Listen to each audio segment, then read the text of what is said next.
Bonjour à toutes, bonjour à tous, j'espère que vous allez bien.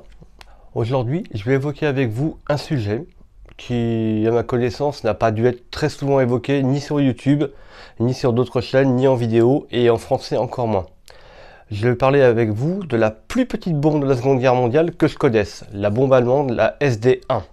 Je vais vous expliquer pourquoi ça a été créé, comment ça fonctionnait, pas dans les détails non plus, pourquoi montrer ça en 2022, on se demande pourquoi,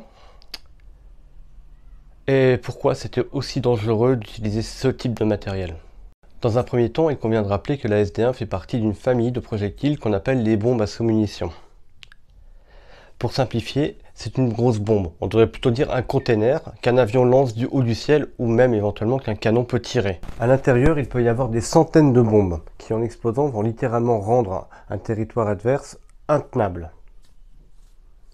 C'est très rentable, ça permet de pourrir une zone au sol et la rendre totalement inutilisable par l'adversaire. Voici une petite démonstration. Un convoi de véhicules arrive et il est bombardé. Une bombe tombe, peut-être deux. Les véhicules qui ne sont pas touchés repartent. Un container largue une centaine, 200, 300 munitions. Là, le convoi il est définitivement arrêté. C'est pas pour rien si ces armes ont été interdites par des conventions récemment. Donc une fois tous ces projectiles balancés sur un secteur donné, la guerre est terminée.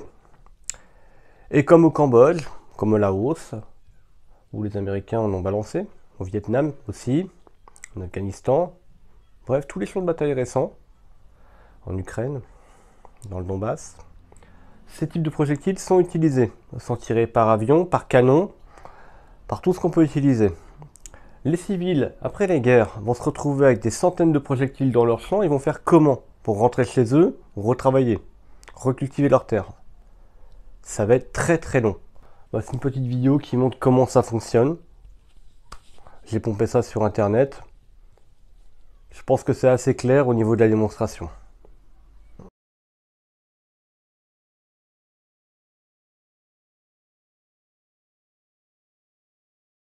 J'ai été surpris en faisant quelques recherches là-dessus. Enfin surpris. Un petit peu surpris. Donc voilà. La première bombe de ce type fut utilisée durant la guerre d'hiver entre la Finlande, 1939-40, et l'Union soviétique, la Russie.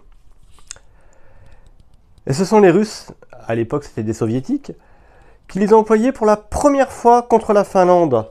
Regardez, ce type de projectile. Donc ce projectile s'appelait respectivement le RRAB1, RRAB2, RRAB3, j'en passe et des meilleurs. Ces projectiles ont été surnommés les corbeilles à pain de Molotov. Molotov, c'était une personne très influente en Union soviétique à l'époque. L'Union soviétique à l'époque a prétendu que ces projectiles qui étaient balancés sur les civils finlandais étaient simplement des corbeilles à pain pour ravitailler les pauvres Finlandais qui avaient faim. Machiavélique, mais moi je l'avais pas pensé, hein. C'était vraiment, voilà, pas de mots. Donc du coup, les Finlandais qui, eux, ne manquent pas d'humour, contrairement aux Soviétiques, Russes, ont créé ce qu'on appelle le cocktail Molotov, du même nom. Le cocktail Molotov, c'est une bouteille composée de projectiles, composée de liquide inflammable. Je crois qu'il y a de l'essence, entre autres, pour brûler les chars russes. Pas soviétiques à l'époque, puisque c'était une guerre d'agression que l'Union soviétique a menée contre la Finlande. J'ai réussi à me faire prêter deux projectiles SD-1, je vais vous les montrer. Tout d'abord, voici la SD-1, considérée comme splitter bombe. Merci l'accent germanique qui est nul. On appelle ça splitter bombe, c'est-à-dire bombe à éclat, vu sa capacité explosée en plein d'éclat. Elle fait 10,8 cm de long pour 5 cm de large. Sa fusée est une fusée d'impact AZ-73. Vous avez vu, c'est totalement vide, complètement neutralisé. C'est totalement vide, il n'y a plus rien du tout. Ce sont des choses qui ont été récupérées dans la terre, il n'y a plus rien. Très certainement sur un ancien camp de la Luft, à mon avis, j'en sais rien. Il n'y a aucune sécurité. Ça, c'est la fusée AZ-73. C'est le type de fusée qui n'a aucune sécurité. C'est pour moi le projectile, à mon sens, le plus dangereux de la Seconde Guerre mondiale. Donc le conteneur de largage pouvait en contenir 392 et d'autres conteneurs pouvant en contenir 224 et le conteneur AB70 pouvant en contenir seulement 50. Donc voici la plus petite bombe de la Seconde Guerre mondiale. Vous avez vu, elle tient dans la main. Et encore, c'est pas encore tout à fait la plus petite bombe. Je vais vous montrer la plus petite bombe. Elle arrive juste après. Je vais vous expliquer tout ça. Donc cet exemplaire-là, c'est l'assemblage de pièces de fouille, comme vous pouvez le constater, inerte. La fusée, elle est morte, morte de chez morte. Et la bombe, elle est vide totalement. Ça vient d'une collection particulière. Je le remercie infiniment, Christophe, pour ce prêt. Donc merci à toi, ça c'est cool. On va la refermer, et puis on va ramener ça acquis de droit. Donc en 1940, les Allemands ont envahi la France et récupéré énormément de matériel français, dont des petits obus de mortier de 50 mm que les Allemands vont transformer en bombes SD1, que voici. C'est du recyclage, avant l'heure, déjà écolo. En voici un exemplaire. C'est beaucoup plus court que la SD1 allemande, car ça mesure 9,52 cm. Vous voyez, c'est plus petit déjà. Elle a une fusée AZ-73B, pas tout à fait le même principe, pas tout à fait le même modèle. Ça c'est la première AZ-73, ça c'est la AZ-73B.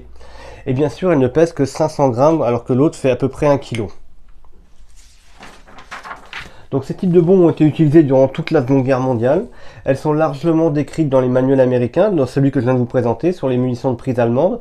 Donc voici ces deux exemplaires.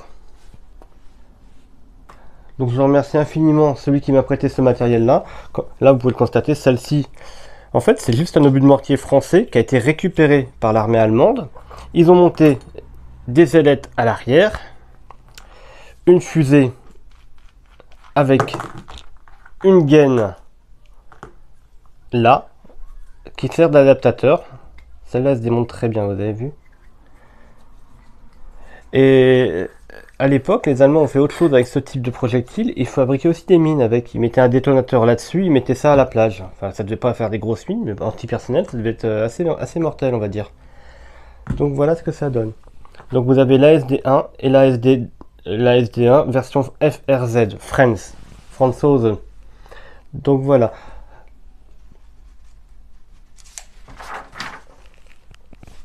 On va la remonter tranquillement. Donc on remet la gaine. Vous avez vu, c'est vide totalement aussi. On revisse ça. Donc ça fait partie des projectiles qui, à mon sens, sont quand même les pires, je crois. Parce que les Allemands ont fabriqué d'autres types de projectiles encore plus dégueulasses au cours de la guerre, mais ceux-là sont pas mal quand même dans le genre. Quand vous en avez une centaine qui vous tombe dessus, c'est très difficile de se planquer. Je vous montre aussi pendant que j'y suis ça, il m'a prêté ça. C'est une fusée pour une bombe qu'on appelle la SD10. En fait, on appelle ça la SD1 parce qu'elle fait 1 kg. Donc à mon avis, la SD10, c'est parce que c'est une bombe qui fait 10 kg. Vous avez vu la fusée, elle a un aspect particulier. Pour la petite anecdote, j'en profite pour remercier Christophe qui m'a offert ce livre. Alors je ne sais pas si on va bien le voir à la caméra. Ce livre, il y en a plusieurs exemplaires. Ce sont les Américains qui les ont produits à la fin de la guerre.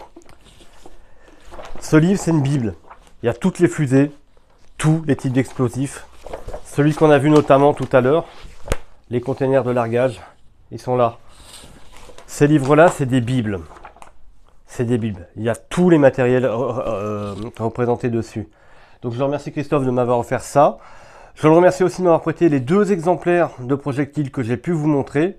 Parce qu'honnêtement, si on n'avait pas eu une actualité aussi mouvementée ces derniers temps, je n'aurais jamais pensé à regarder ça.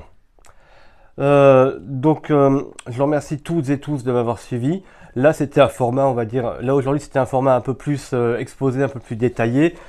Genre, si ça vous va, j'essaierai de refaire cette formule une autre fois pour présenter d'autres types de matos parce que il y en a eu tellement et il y en aura encore tellement malheureusement.